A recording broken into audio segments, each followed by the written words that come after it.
En de foto's die we net hier hebben gekeken, de terugblik. அதாவது இந்த நாளிலே சமகாலத்தில் இடம்பெற்ற சம்பவங்களை நாங்கள் இந்த காணொலியை நாங்கள் பார்த்தோம். Getuigt van bestemming. அது நமக்கு ஒரு இலக்கை, ஒரு லட்சியத்தை ஆண்டவர் வைத்திருக்கிறார் என்பதை ஆண்டவர் அதன் மூலமாக காண்பிக்கின்றார். Het is duidelijk dat jullie een Jezus geleide kerk zijn. அதாவது நீங்கள் இயேசுவால் வழிநடத்தப்படுகின்ற ஒரு சபை என்பது மிகவும் தெளிவாக இருக்கிறது. Tijdens de aanbidding merkte ik de aanwezigheid van de Heilige Geest.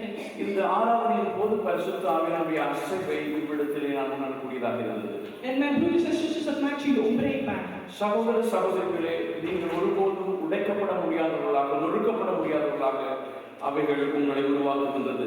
Het maakt jullie onbreekbaar voor de komende tijden die er gaan. வருகிற ஆண்டிலே நீங்கள் அசைக்கப்படாதவர்களாக உறுதியாக இருப்பதற்கு இது அடித்தளம் வைக்கப்பட்டிருக்கிறது. Tuurlijk, kerk zijn is fijn. நாம் அப்படிப்பட்டதான ஒரு சபையாக இருக்கின்றோம். Maar er kunnen ook bittere tijden zijn. அதாவது ஒரு சபையின் அனுபவம் என்பது உயர்வும் தாழ்வும் கசப்பான அனுபவங்களை கொண்டதாகவும் இருக்கிறது. En daarom wil ik pastor Samsi en zijn familie. ஆகவேதான் பாஸ்டர் சாம்சி அவர்களையும் அவர்கள் குடும்பத்தையும் Ook namens mijn man Ronald Lakkichand. அது என்னுடைய கணவன் ரொனால்ட் லக்கிசாந்த் மூலமாகவும் Ontzettend bedanken. நான் உங்களுக்கு மிக்க நன்றி தெரிவிக்கின்றேன். Om eigenlijk de wegen vrij te maken voor de generaties hierna. இதற்கு பிறகு வருகின்ற தலைவர்களுக்கு இடம் வைத்து இடம் விட்டு அவர்களுக்கான காரியங்களை ஒழுங்கு செய்வதிலே De weg te effenen voor de jongelingen na hen. இவர்களுக்கு அடுத்ததாக இருக்கின்ற வாலிபர்களுக்கு இடம் கொடுத்து அவர்களை உருவாக்குகின்ற காரியத்திலே நாங்கள் உங்களை விசேஷமாய் பாராட்டுகிறோம். En altijd sterk te blijven in gebed. ஆகவேதான் நாங்கள் உங்கள் அனைவர்களையும் ஜெபத்திலே நாங்கள் அதிகமாய் தாங்குகின்றோம். Ik wilde heel graag een woord geven. நான் விசேஷமாக ஒரு தேவனுடைய செய்தியை நான் இந்த நாளுக்கு வைத்திருக்கிறேன். En dat staat in Genesis 28 vanaf vers 15. அது ஆதியாகமம் 28ஆம் அதிகாரம் 15வது வசனம். En daarin zegt de Heer tegen Abraham: ik sta je terzijde. ஆபிரகாமை பார்த்து ஆண்டவர் சொல்கிறார், நான் உன்னோடு இருக்கிறேன். Waar je ook heen gaat, ik sta je terzijde. எங்கு நீ சென்றாலும் Linksom, rechtsom. இடதுபுறமோ வலதுபுறமோ சாயாது. Door de vuurpoel. Door de vuurpoel. அதாவது நீங்கள் தொடர்ந்து செல்லவும். Ik sta je terzijde. நான் உன் பக்கமாக இருக்கிறேன், உனக்கு பக்கபலமாக இருக்கிறேன். En dat is de belofte van de Heer voor de gemeente. அதுதான் இந்த சபைக்கான தேவனுடைய வார்த்தையாகவும் வாக்குத்தத்தமாகவும் இருக்கிறது. Hij staat jullie altijd terzijde. அவர் உங்களோடு எப்பொழுதும் கூட இருப்பார். Voor altijd. எப்பொழுதும். In Jezus' naam. இயேசுவின் நாமத்தில். Dank jullie wel. Thank you.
சபையின் தலைமை போதகர் ஓரல் சிங் அவர்களை அன்புடன் அழைக்கிறோம்.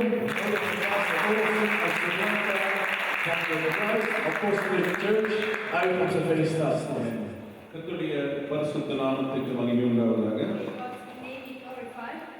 நியூமை ஆமஸ் திருச்சபையில் வெள்ளி விழாவிலே வாழ்த்து செய்தியை கொடுக்க தேவன் கொடுத்த சந்தர்ப்பத்துக்காக தேவனுக்கு மகிமை செலுத்துகிறேன். I'm thanking the Lord for giving me this opportunity to give the message on the silver jubilee of this church. ஒரு திருச்சபையானது 25 ஆண்டுகள் பூர்த்தி செய்வது என்பது ஒரு இலகுவான விடயம் அல்ல. It's not easy for a church to pass 25 years. இது தேவனுடைய உண்மைத்துவத்தினால் தான் நடக்க முடியும். It's because of God's faithfulness. அருமையானவர்களே, So my beloved ones, இந்த திருச்சபைக்கு தேவன் உண்மை உள்ளவராய் இருந்தபடியினால் because of God is faithful to His church, தேவன் இதுவரை நடத்தி வைக்கிறார். God has led them this far. அதே நேரத்திலே At the same time, ஒரு வெள்ளி விழா என்பது ஏன் அவசியம் என்றால், why is the silver jubilee important? கடவுள் எங்களுடைய வாழ்க்கையிலே செய்த நன்மைகளை நாங்கள் நினைத்து பார்த்து தேவனுக்கு மகிமை செலுத்தவும், To think and glorify God for the goodness He has done for us. அதே நேரத்திலே நாங்கள் ஒருவருக்கு ஒருவர் உற்சாகப்படுத்தி எங்களை கட்டி எழுப்பவும், And also to encourage each other, தேவன் வைத்த தரிசனத்தை நோக்கி ஓட எங்களை ஆயத்தப்படுத்தவும், and to prepare ourselves for the vision He has given us. இப்படிப்பட்ட விழாக்கள் மிகவும் முக்கியமானதாகும். These days are very important for that. இந்த திருச்சபையின் ஸ்தாபக போதகரான பாஸ்டர் சாது சிங் அவர்கள் என்னுடைய மூத்த சகோதரனாய் இருக்கிறார். Pastor Sadhu Singh, the pastor of the church, is my eldest brother. 1985 ஆண்டு அவர் ஸ்ரீலங்காவை விட்டு ஐரோப்பிய தேசங்களுக்கு வந்தார். In 1985, he left Sri Lanka for this land. எனவே நான் ஒரு சிறுவனாக கிட்டத்தட்ட எனக்கு 10 வயது இருக்கும்போது அவர் வெளிநாட்டுக்கு வந்து விட்டார். So I was nearly 10 years when he came to foreign. நான் சிறுவனாக இருந்தபோது When I was small, John Ravindranath என்ற ஒரு தேவ மனுஷனுடைய கூட்டத்துக்கு சென்றிருந்தேன். I went to a meeting of a man of God named John. நான் நினைக்கிறேன் 4 வயசு இருக்கலாம். 4 years. I was 4 years. அதிலே அந்த கூட்டத்திலே என்னுடைய அண்ணன், என்னுடைய சகோதரர்கள், எங்க அம்மா அப்பா எல்லாம் வந்திருந்தாங்க. நான் ஜான் ரவீந்திரநாத் எப்படி பார்த்தேன்னா இயேசுநாதர் போல எனக்கு இருந்துச்சு. And I looked at that man like he was Jesus to me. எல்லா தாடியெல்லாம் வச்சிருந்தார். Because he has a beard. வானத்தில் வானத்தில் நடுவானத்தில் இருந்து ஒரு பாட்டு பாடினார். He was singing a song about the heavens. அந்த கூட்டத்துக்கு வந்ததுனால என்னுடைய அண்ணன் தொடப்பட்டதை பின்பு நான் அறிந்து கொண்டேன். And after that I knew that my brother was touched by that service. நான் ஒரு நாள் வீட்டிலே இருந்தபோது When I was at home, pastor Clarendon அவர்கள் திடீரென்று எங்கள் வீட்டுக்கு வந்தார். Pastor Clarence came to our home. அப்ப என்னுடைய அண்ணன் வேலை செய்து கொண்டிருந்தார். So when my brother was working, திடீரென்று சொன்னார், இந்த இடத்திலே போய் நீங்கள் வீட்டு கூட்டம் நடத்த வேண்டும். and suddenly he said you have to start a house prayer meeting at that place. என்னுடைய அண்ணனுக்கு அதை மறுக்க முடியாமல் இருந்தது. So my brother couldn't deny it. அதுதான் அவருடைய ஊழியத்தை ஆரம்பமாக மாறினது. And that started his ministry. அவரை சிறு வயதிலிருந்து நான் பார்த்த அடிப்படையிலே நான் அவரிடம் கண்ட குணாதிசயங்கள் என்னவென்றால், What I have seen when I grew up with him, அவர் உண்மையாகவே சாதுவானவர். he is a patient person. மிகவும் பொறுமையானவர். He is patient. சிறு வயதிலே நான் பார்த்த அடிப்படையிலே நிறைய புத்தகங்களை அடுக்கி வைத்து இரவும் பகலுமாய் வாசித்ததை சிறுவனாய் இருந்து நான் பார்த்திருக்கிறேன். I have seen that he had a lot of books and he will research it and read it. என்னுடைய தகப்பனோட நிறைய புத்தகம், பெரிய ஒரு லைப்ரரியே இருந்தது. My father had a big library. அந்த லைப்ரரியில இருக்கிற எல்லா புத்தகங்களையும் எடுத்து இவர் இரவும் பகலும் வாசித்ததை நான் சிறுவனாய் பார்த்தேன். And when I was small, I would see him day and night reading them. அதே நேரத்திலே At that same moment, எந்த விடயத்தை பற்றி இவரோட கதைத்தாலும் நீ அதுக்கான லிங்க் அனுப்புவார், அதுக்கான வெப்சைட் இது, அதுக்கான எல்லா விடயங்களையும் இந்த சாஃப்ட்வேர்ல போய் பாரு, இந்த விஷயத்தை பாரு, இது இப்படிப்பட்டதுன்னு சொல்லி இந்த விடயத்தையும் அவர் ரொம்ப ஆழமாக அறிந்தபடினால என்ன வழிகாட்ட அவருக்கு முடிந்ததா இருந்தது. and because he has the knowledge, he will teach me where I can search up things.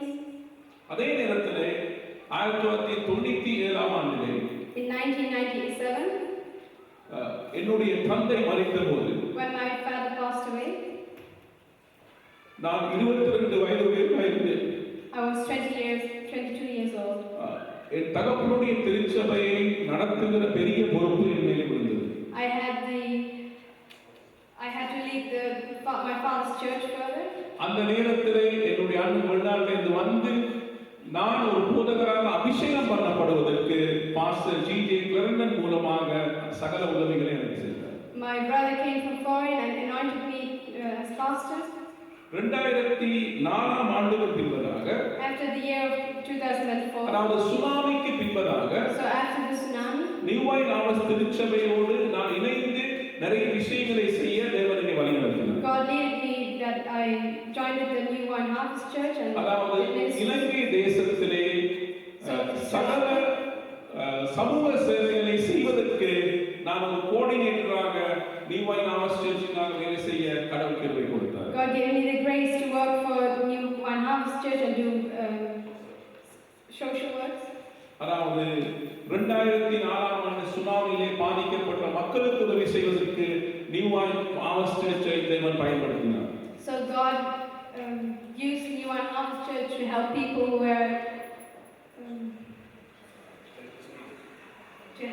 அதே நேரத்திலே 2009 ஆண்டு யுத்தத்தினாலே பாதிக்கப்பட்ட மக்களுக்கு உதவி செய்வதற்காக கடவுள் நியூ வைன் ஹார்வெஸ்ட் சர்ச்சை பயன்படுத்தினார். Also for the people who were suffering by war.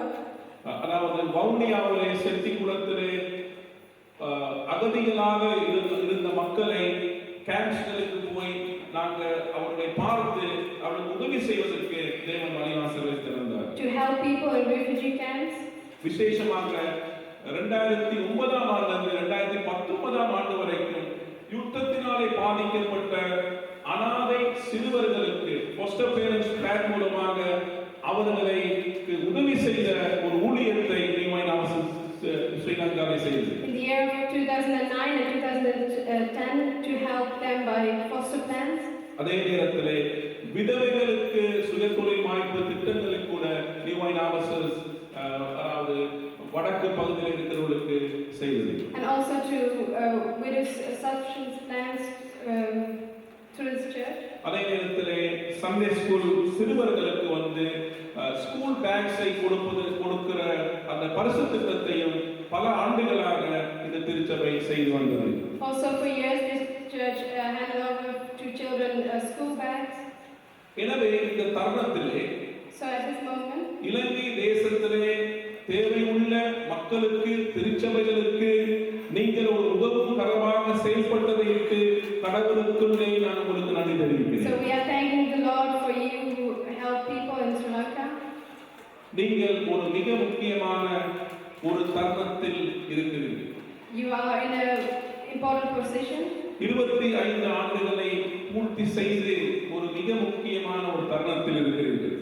You have fulfilled the 25 years. நான் தேவனுடைய சன்னிதானத்திலே உங்களுக்காக என்ன செய்தி என்று நான் ஜெபித்தபோது And when I asked in God's presence what message I should give, எரேமியா 30 அதிகாரம் 18 இலிருந்து 20 வரைக்கும் தேவன் எனக்கு கொடுத்தார். God gave me Jeremiah 30 verse 18 till 20.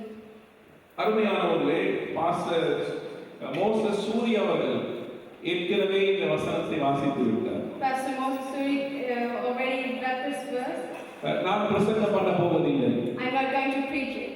நான் என்னுடைய இல்லங்களை அடைந்திருக்கிறேன். I know my ஆனால் அருமையானவர்களே, but my beloved ones, கடவுள் சொல்லுகிறதை what God says, வாக்கியங்களாக சொல்ல விரும்புகிறேன். I want to tell you. 18ஆம் வசனத்தின்படி The 18th verse says, நான் இரக்கம் செய்வேன். I will have mercy upon new you. Vine harvest சர்ச்சுக்கு நான் இரக்கம் செய்வேன். For the New Wine Harvest Church, I will have mercy upon you. நீ இருக்கிற நிலையிலிருந்தே நான் உன்னை மீள கட்டுவேன். நீ இருக்கிற நிலையிலிருந்தே நான் உன்னை மீள கட்டுவேன். I will restore you from the mud. முந்திய நிலைமைக்கு நீ திரும்புவாய். I will bring you to the old situation. உன்னை வர்த்திக்க பண்ணுவேன். I will multiply you. நீ குறுகி போவதில்லை. You will not be decreased. நீ குறைந்து போவதில்லை. You shall not நீ சிறுமைப்படுவதில்லை. You shall not be small. உன்னை மகிமைப்படுத்துவேன். I will glorify you. நீ எனக்கு முன்பாக திடப்பட்டு இருப்பாய். You You will be strong in front of me. உன்னை ஒடுக்கின யாவரையும் தண்டிப்பேன். I will punish all who oppress. இதை எனக்கு திட்டமும் தெளிவாக தேவன் சொன்னார். God has told me this. இதை நான் சும்மா ஒரு பாரம்பரியமாய் சொல்லவில்லை. I'm not just telling it for fun, இது அப்படியே உங்களுக்கு நடக்கும். but this will happen. இது மீள கட்டுதலின் ஆண்டு. It's a year of resurrection. கடவுள் உங்களை மீள கட்டுவார். God will restore. நிச்சயமாகவே கட்டுவார். He will assure you. இதை மாற்ற முடியாது. And it can't be changed. அதே நேரத்திலே At the same moment, அண்ணனை குறித்து ஜெபித்த போது when I prayed about it, நேரடியாக அண்ணனுக்கு சொல்ல கர்த்தர் சொன்ன ஒரு விஷயம், what God wanted to tell me directly to him. என்னுடைய நன்மையும் கிருபையும் உன்னை தொடரும். My goodness and favor will follow you. தாவீதுடைய வாழ்க்கையிலே In the life of David, நன்மையும் கிருபையும் அவனை தொடர்ந்தது. the goodness followed him. அவனுடைய வாழ்க்கையிலே எத்தனையோ சவால்களை அவன் சந்தித்த He போதிலும், had a lot of battles to face. அவனுடைய வாழ்க்கையிலே எத்தனையோ குறைகள் வந்த How போதிலும், many lack he had. தாவீதை யாருக்கும் மேற்கொள்ள முடியல. No one could overcome David. தாவீதின் சிங்காசனம் இன்றைக்கு நிலைத்திருக்கிறது. Even now, his kingdom is. எனவே என்னுடைய நன்மையும் கிருபையும் நிச்சயமாக உன்னை தொடரும். So his goodness and faithful will follow you. நான் உனக்கு வச்சதுதான், And that will be, அது மாறாது, and it will not change, அது வளரும், and it will grow, அது செழிக்கும், அது நிலைக்கும். and it will stand firm, உன்னை யாருக்கும் ஒன்றும் செய்ய முடியாது. and it can't do anything to you. நிச்சயமாகவே And surely என்னுடைய நன்மை உன்னை சுமந்து கொண்டு போகும். you will carry it. இதை தேவன் உங்களுக்கு சொல்லுகிறார். This is what God tells you. இத்தோடு என் உரையை நிறைத்துக் கொடுக்கிறேன். கர்த்தர் தாமே உங்களை ஆசீர்வதிப்பார். May the Lord bless you.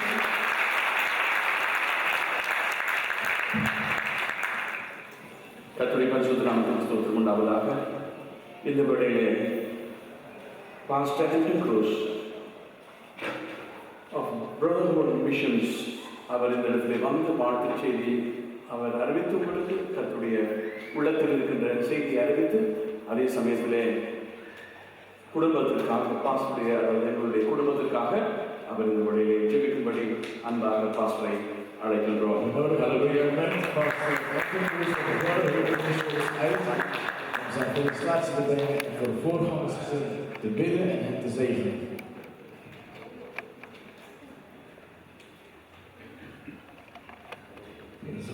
Praise God. கர்த்தருக்கு ஸ்தோத்திரம் உண்டாவதாக. I'm so happy to be here. நான் உங்கள் மத்தியிலே இருப்பதை விட்டு சந்தோஷப்படுகின்றேன். It's really my privilege and honor to be here. இங்கே இருப்பதை நான் காரணமாகவும் வெளியேறிட்ட அது நான் But கருதுகிறேன். I bring the peace and the joy of the Lord from India. அதாவது நான் இந்தியாவில் இருந்த வாழ்த்துதல்களையும் கர்த்தருடைய சந்தோஷத்தை மகிழ்ச்சியை கொண்டு வருகிறேன். From Royal Kids Ministry. அதாவது ராயல் கிட்ஸ் மினிஸ்ட்ரீஸில் இருந்து நான் உங்களுக்கு வாழ்த்து செய்தியை கொண்டு வருகிறேன். And also Father's Heart Ministry. Father's Heart. அதே சமயத்திலே தகப்பனுடைய உள்ளம் என்கிற இந்த ஃபாதர்ஸ் ஹார்ட் மினிஸ்ட்ரீஸில் இருந்தும் உங்களுக்கு நான் வாழ்த்து செய்தி கொண்டு வருகிறேன். I see here you are celebrating 25th year. நீங்கள் 25வது ஆண்டை இன்றைக்கு நீங்கள் கொண்டாடுகிறீர்கள். It's not so easy. அது சுலபமான ஒரு காரியம் அல்ல. I could see the hand of God. ஆனால் கர்த்தருடைய கரத்தை நான் காணக்கூடியதாக I இருக்கிறது. could see the grace of God. நான் தேவனுடைய கிருபையை காண்கிறேன். I have been in the full-time ministry for 40 years. நான் ஃபுல் டைம் ஊழியத்தை நான் 40 ஆண்டுகளாக நான் செய்திருக்கிறேன். And one thing I could see. நான் ஒரு காரியத்தை நான் சொல்ல முடியும். It's God. தேவன்தான். It's God. தேவன்தான். So today I'm here. நான் இந்த இடத்தில் இருக்கிறேன். I just want to thank God for you. உங்களுக்காக நான் கர்த்தரை நான் ஸ்தோத்திரிக்கிறேன். God has blessed you so much. உங்களை இவ்வளவாக கர்த்தர் ஆசீர்வதித்திருக்கிறார். You are so strong. நீங்கள் பலமுள்ளவர்களாக இருக்கிறீர்கள். It's because of His grace. அவருடைய கிருபையினால். And also His great plan for you. His great plan for you. He has அவருடைய அனாதை நோக்கத்தின் நிமித்தம். And you know, from Zechariah, you know, I still remember when I came first time 15 years back. 15 ஆண்டுகளுக்கு முன்பதாக நான் முதல் முறையாக உங்கள் மத்தியிலே வந்தபோது எனக்கு இந்த ஞாபகம் இருக்கிறது. Some of the people sitting here. அவர்களுடைய சில முகங்களை இந்த இடத்திலே நான் காணக்கூடியதாக இருக்கிறது. That's exactly God spoke to me those days. அந்த நாட்களிலே மிகவும் குறிப்பாக இந்த திட்டமாக என்னோடு பேசினார். I can see it's happening today. அந்த வார்த்தைகள் எல்லாம் அப்படியே நிறைவேறுகிறது. Your church is a chosen church. உங்களுடைய சபையானது கர்த்தரால் தெரிந்து கொள்ளப்பட்ட ஒரு சபை. One of the things this morning, God was speaking to me early morning. இந்த அதிகாலை வேளையில் கர்த்தர் என்னுடைய உள்ளத்திலே பேசின காரியம் என்னவென்றால், This church is not just a missionary church. This church is a missionary church. This church is not a missionary church, not just a missionary church, but it's a missionary. Missionary. இந்த சபையானது ஒரு mission அல்லது ஊழிய பணிகளை கொண்ட ஒரு சபை மாத்திரம் அல்ல, ஆனால் தரிசனம் உள்ள ஒரு சபை என்பதை கர்த்தர் என்னுடைய உள்ளத்திலே இந்த நாளிலே பேசினார். That's a confirmation today. I could see you all today here. ஆகவே அதைத்தான் கர்த்தர் உங்கள் அனைவரையும் நான் காணும்போது இதன் மூலமாக ஆண்டவர் இவைகளை உறுதிப்படுத்தி இருந்தார். One of the things, why I'm here, நான் இவ்விடத்தில் இருப்பதற்கான காரியங்களிலே மிக குறிப்பான காரியம் என்னவென்றால், Zechariah chapter 8, சகரியாவின் புத்தகம் 8ஆம் அதிகாரம் verse 23. 23வது வசனம். Thus says the Lord of hosts, in those days 10 men from every language of the nation shall grasp the sleeve of a Jewish man, saying, let us go with you, for we have heard that God is with you. அது ஒரு யூதனுடைய ஒரு வஸ்திரத்தை 10 பேர் என்ன செய்வார்கள் என்றால், அந்த இறுதி காலத்திலே வஸ்திரத்தை பிடித்து உன்னுடைய தேவனை எனக்கு காண்பி என்ற கர்த்தர் உன்னோடு இருக்கிறார் என்று சொல்வார்கள். So I am here, I come to see you because God is with you. தேவன் உங்களோடு இருக்கிறபடினால் தான் நான் இந்த இடத்திலே வந்திருக்கின்றேன். Shall we give a big hand to God? This church belongs to God. இந்த சபையானது கர்த்தருடையது. This ministry belongs to God. இந்த ஊழியம் கர்த்தருடையது. You all belong to His glory. நீங்கள் எல்லோருமே கர்த்தருடைய மகிமைக்கு பாத்திரங்களாயிருக்கிறீர்கள். That's my prayer today. அதுதான் என்னுடைய ஜெபமாக இருக்கிறது. God's church. தேவனுடைய சபை. I tell you, my God will be with you. நான் சொல்லுகிறேன், கர்த்தர் உங்களோடு கூட இருப்பார். If you see in Exodus chapter 33, யாத்திராகமத்தின் புத்தகம் 33வது அதிகாரத்திலே verse 10, 10வது வசனத்திலே you know what Moses says? மோசே என்ன சொல்கிறார் என்றால், If your presence doesn't go with me, உம்முடைய பிரசனம் என்னோடு கூட செல்லாதா, we will not move from this place. இந்த இடத்தை விட்டு நான் நகர போவதில்லை. That's the prayer I'm just releasing upon you. அந்த ஜெபத்தை தான் உங்கள் மத்தியில் நான் This கட்டவில்லை. is what I made 15 years back for you. 15 ஆண்டுகளுக்கு முன்பு உங்கள் மத்தியிலே நான் ஊழியம் செய்யும் போதும் அதைத்தான் சொன்னேன். When I visited you first time, முதன்முறையாக உங்கள் மத்தியிலே God வரும்போது spoke to me very clearly. தேவன் மிகவும் தெளிவாக என்னோடு The பேசினார். church was founded because of His love. அன்பினால் தான் இந்த சபையானது ஸ்தாபிக்கப்பட்டது. And God was in this church. இந்த சபையிலே கர்த்தர் இருந்தார். Today I could see this again and again. மீண்டும் மீண்டும் அவருடைய பிரசனத்தை நான் உணரக்கூடியதாக இருக்கிறார். God is with you. தேவன் உங்களோடு இருக்கிறார். But I want to tell you, நான் உங்களுக்கு சொல்றேன், God will be with you. என்னுடைய ஆண்டவர் உங்களோடு கூட இருப்பார். That's why Exodus chapter 33 verse 9 says, யாத்திராகமத்தின் புத்தகம் 33ஆம் அதிகாரம் 1வது வசனம் சொல்கிறது, my presence will go with you. என்னுடைய பிரசன்னம் உங்களோடு கூட தொடர்ந்து செல்லும். So that should be your prayer. அதுதான் உங்களுடைய ஜெபமாக So இருக்கும். when I come here, ஆகவே நான் இவ்விடத்திலே வரும்போது whenever I think of Sadhu, நான் சாத்வை நான் எப்பொழுதும் பார்க்கும்போது that's the one thing always coming to my mind. என்னுடைய சிந்தையிலே எப்பொழுதும் I always look at him as a man of God. தேவனுடைய ஒரு மனுஷனாகவே நான் எப்பொழுதும் Man of பார்க்கிறேன். God. தேவனுடைய மனுஷன். Man of God. தேவனுடைய மனுஷன். If you are a man of God, நீங்கள் தேவனுடைய மனிதனாக you will be இருந்தால் very successful. நீங்கள் வெற்றிகரமானவர்களாக இருப்பீர்கள். That's what we see with Joseph. யோசேப்புடைய வாழ்க்கையில் God was with Joseph யோசேப்போடு கூட கர்த்தர் இருந்தார். and he was very successful. அவன் வெற்றிகரமானவனாக So இருந்தார். today I see இன்றைக்கு பார்க்கிறேன், a pastor, ஒரு பாஸ்டரை I பார்க்கிறேன், see your church உங்களுடைய சபை பார்க்கிறேன், very successful நீங்கள் வெற்றிகரமாயிருக்கீர்கள். because God is with you. தேவனோடு இருக்கிறபடியால் When I say successful, நான் வெற்றிகரம் என்று சொல்லும்போது it's not the numbers. அது எண்ணிக்கையின் அடிப்படையில் அல்ல. Your church may not be 1,000 people, 1000 பேர் உங்களுடைய சபையில் இருக்கலாம், maybe 100 people, 100 பேர் இருக்கலாம், or 50 people. அல்லது 50 பேர் இருக்கலாம். ஆனால் நான் The சொல்கிறேன், church is very successful church உங்களுடைய சபை வெற்றிகரமான சபை. because God is with you. ஏன்னா கர்த்தரோடு இருக்கிறார். Come on, give it. தேவனோடு இருக்கிறார். That's the prayer for today. அதுதான் ஜெபமாக இருக்க I வேண்டும். want to walk with God. நான் தேவனோடு நடக்க வேண்டும். I want to see the presence of God. நான் தேவனுடைய பிரசன்னத்தை நான் காண வேண்டும். Amen. Amen. This is number one. முதலாவது, I just want to thank Pastor Sadhu, நான் பாஸ்டர் சாதுக்கு நான் நன்றி தெரிவிக்கிறேன். again I came to see that. அதை நான் மீண்டும் I could say, நான் மீண்டும் இந்த இடத்திலே the வரும்போது church is really walking with God. தேவனோடு இந்த சபை நடக்கிறது என்பதை I can see the presence of God in your church. தேவனுடைய பிரசன்னத்தை நான் உணரக்கூடியதாக So I இருக்கிறது. tell you, I bless you. This will continue. ஆமென். ஆண்டவர் உங்களை ஆசீர்வதிப்பாராக. இது உங்களில் தொடரும். His presence and grace will go to the next level, higher level. அதாவது இந்த ஆண்டுடைய பிரசனமும் ஆண்டுடைய கிருபையும் அடுத்த பரிமாணத்திற்கு கடந்து செல்லும். Amen. ஆமென். Number two, இரண்டாவதாக I look at Pastor Sadhu. Pastor சாதுவை நான் பார்க்கும்போது I like him. எனக்கு அவர் ரொம்ப பிடிக்கும். Sadhu means சாது தான் உங்களுக்கு தெரியும். sannyasi. சன்னியாசி. He's a very simple man. சர்வசாதாரணமான ஒரு மனிதன். But one thing I see him, ஆனால் அவருடைய நான் பார்க்கிற காரியம் very strong. பலமானது.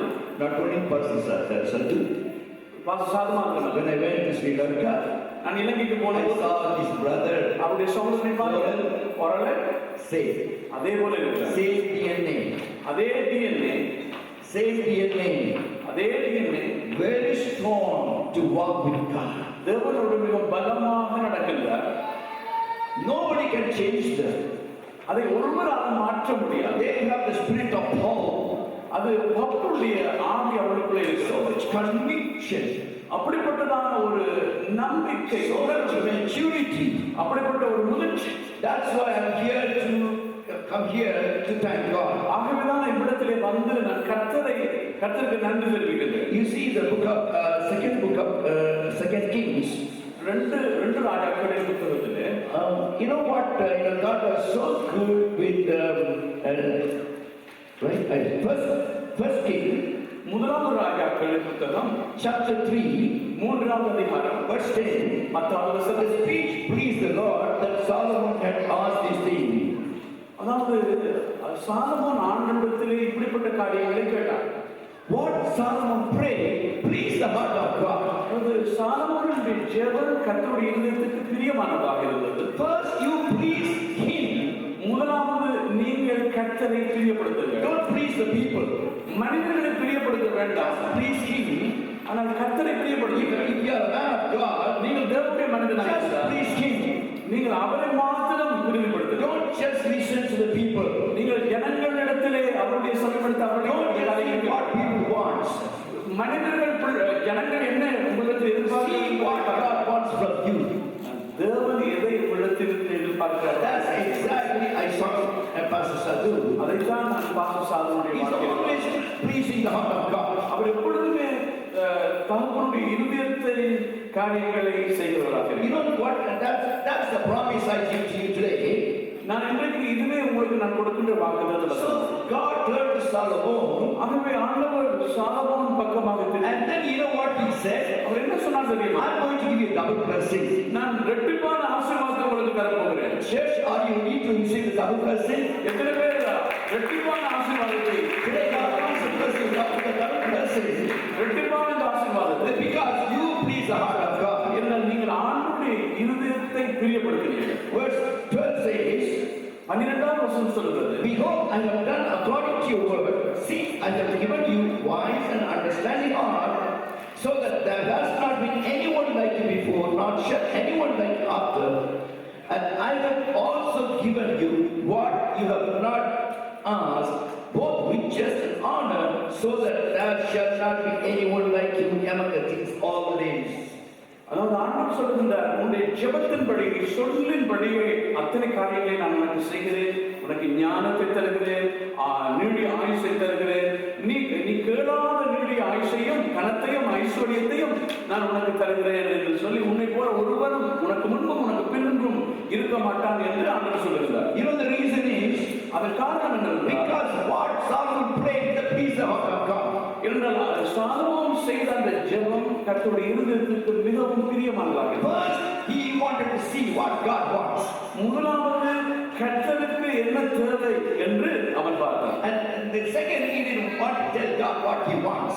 என்ன தேவை என்பதை அவன் But ஆண்டவர் God knows what he wants. ஆனால் ஆண்டவர் அறிந்திருந்தார். அவனுடைய தேவைகளை ஆண்டவர் அறிந்திருக்கிறார். God knows what you need. உங்களுக்கு என்ன தேவை என்பதை ஆண்டவர் அறிந்திருக்கிறார். But the man of God always pleasing the heart of God. ஒரு மனிதன் தேவனுடைய மனுஷன் கர்த்தருடைய இருதயத்துக்கு பிரியமான காரியங்களை செய்கிறவனாக Solomon received the double blessing. ஆகவே சாலமோன் இரட்டிப்பான ஆசீர்வாதத்தை பெற்றுக்கொண்டார். He received what God, he just received what God wanted. அதாவது கர்த்தருக்கு எது பிரியமோ கொடுக்க வேண்டும் என்று விரும்பினாரோ அதை பெற்றுக்கொண்டார். And also he received what he really needed, but he never told the people, he never told God. ஆனால் அவன் மற்றவர்களிடத்திலே சொன்ன காரியங்களையும் ஆண்டவர் செய்தார், மற்றவர்களுக்கு சொல்லாத காரியங்களையும் கூட ஆண்டவர் செய்தார். That's why I'm telling you, God is going to bless you with what you need. ஆகவே தான் உங்களுக்கு நான் சொல்லுகிறேன், உங்களுடைய தேவைகளை எல்லாம் கர்த்தர் சந்திப்பார். Amen. ஆமென். Double blessing. இரட்டிப்பான ஆசீர்வாதம். It's a double blessing. இரட்டிப்பான But what do I tell you? நான் உங்களுக்கு சொல்லுகிறேன், Your church will be a church of missionaries. உங்களுடைய சர்ச் மிஷனரிஸ் Not missionaries. தரிசனம் உள்ளவர்கள் உங்களுடைய சபையிலே எழும்புவார்கள். That's why I tell you, your church will not have 1,000, 5,000 people. அதான் நான் சொல்றேன், உங்களுடைய சபை 1000, 5000 ஜனங்களை கொண்ட சபைகளாக Your இல்லாத church will have 12, 72, 120. That's how God is going to raise up. 72 பேர் இருக்கலாம், 102 பேர் இருக்கலாம். இப்படித்தான் கர்த்தர் இந்த சபை கட்டி எழுப்ப போகிறார். Those people, they are not just the believers, they are going to be the leaders. அவர்கள் சர்வசாதாரணமான விசுவாசிகளாக இருக்க போகிறதில்லை, அவர்கள் ஒவ்வொருவரும் தலைவர்களாக இருக்க It's போகிறார்கள். a time to focus on training and release of the nations. ஆகவேதான் அவர்களை பயிற்சிவித்து அவர்களை ஜாதிகள் ஜனங்கள் மத்தியிலே கட்டமைப்பதற்கு நாம் காரியங்களை செய்ய. That's why Psalm 2 verse 8 says, Psalm 2 verse 8 says, சங்கீதம் 2ஆம் அதிகாரம் 8ஆம் வசனம் சொல்கிறது, ask of me and I will give you the nations as inheritance. என்னிடத்திலே கேளுங்கள், நான் உங்களுக்கு ஜாதிகளை தருவேன் என்று சொல்லி Ask of me, என்னிடத்தில் கேளுங்கள், I will give you nations. நான் உங்களுக்கு ஜாதிகளை தருவேன். That's it, because you are called for the vision.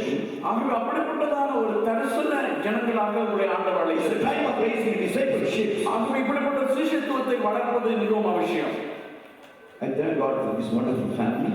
ஆகவே இந்த அருமையான குடும்பத்திற்காக நான் கர்த்தரை ஸ்தோத்திரிக்கிறேன். I thank God for all the 3 kings. 3 பிள்ளைகளுக்காக கர்த்தரை நான் You ஸ்தோத்திரிக்கிறேன். know, the 3 kings came to Bethlehem. பெத்லகேமுக்கு 3 ராஜாக்கள் அல்லது வந்தது போல God has given you 3 kings 3 ராஜாக்களை கர்த்தர் கொடுத்திருக்கிறார். and the nations. And your wife. அதே சமயத்தினுடைய மனைவியையும் ஆண்டவர் So கொடுத்திருக்கிறார். there's 4 people 4 பேர் to the nations. ஜாதிகளுக்காக, And you நான் for kingdom. ஆண்டவருடைய ராஜ்யத்திற்காக. For this kingdom. Amen. And 4 people, ஆண்டவர் எல்லோரும் you are such a big blessing. நீங்கள் ஆசீர்வாதமாக I இருக்கிறீர்கள். tell you, families are big blessing. குடும்பங்கள் ஆசீர்வாதமாக இருக்கிறார். If the family doesn't support the pastor, the church, and I tell you, the church will never grow. Yes. அதாவது குடும்பங்கள் பாஸ்டர்மாரை தாங்காவிட்டால் அங்கு சபைகள் And வளரும். also the pastor's family, அதே சமயத்தில் pastor you are such a big blessing. நீங்கள் ஆசீர்வாதமாக I இருக்கிறீர்கள். thank God for you. நான் உங்களுக்கு நன்றி செலுத்துகிறேன். And today God is calling you இன்றைக்கு ஆண்டவர் உங்களை அழைக்கிறார், for a generation blessing. ஒரு அடுத்த தலைமுறைகளுக்கு ஆசீர்வாதம் என்பதற்கு. It's not only Pastor Orange pastor அவர்கள் மாத்திரமல்ல, and Pastor Sadhu. Pastor sir மாத்திரமல்ல, This is a DNA from God. இது தேவனிடத்திலிருந்து வருகின்ற அந்த DNA. Now it's passed on to the next generation. அது அடுத்த தலைமுறைக்கு அது The கட்டமைக்கப்படுது. mother of Zebedee gave to Jesus. செபதேவினுடைய அந்த தாயார், She had only one prayer to Jesus. அவள் ஆண்டவர் இயேசு கிறிஸ்துவை ஒரே ஒரு ஜெபம் செய்தார். One at the right, one at the left. அது ஒருவர் வலது பக்கத்தில் ஒருவர், இடது பக்கத்தில் ஒருவராக அமர்ந்திருக்க வேண்டும் என்று விரும்பினார். She is a very smart woman. அது மிகவும் நல்ல புத்திசாலித்தனமான ஒரு சகோதரி. Because Jesus has only 2 arms, right? ஆனால் ஆண்டவர் இயேசுவுக்கு 2 கரங்கள் தான் இருக்கிறது. And she said, can you pick up my children as the one at the right, one at the left? என்னுடைய 2 பிள்ளைகள், ஒருவர் வலது புறத்திலும் மற்றவர் இடது புறத்திலும். சரி, மன்னிக்கவும். But look at Peter. ஆகவே இப்படிப்பட்ட விதத்தில் Look at Peter. பேதுரை பாருங்க. He was so annoyed, so disturbed.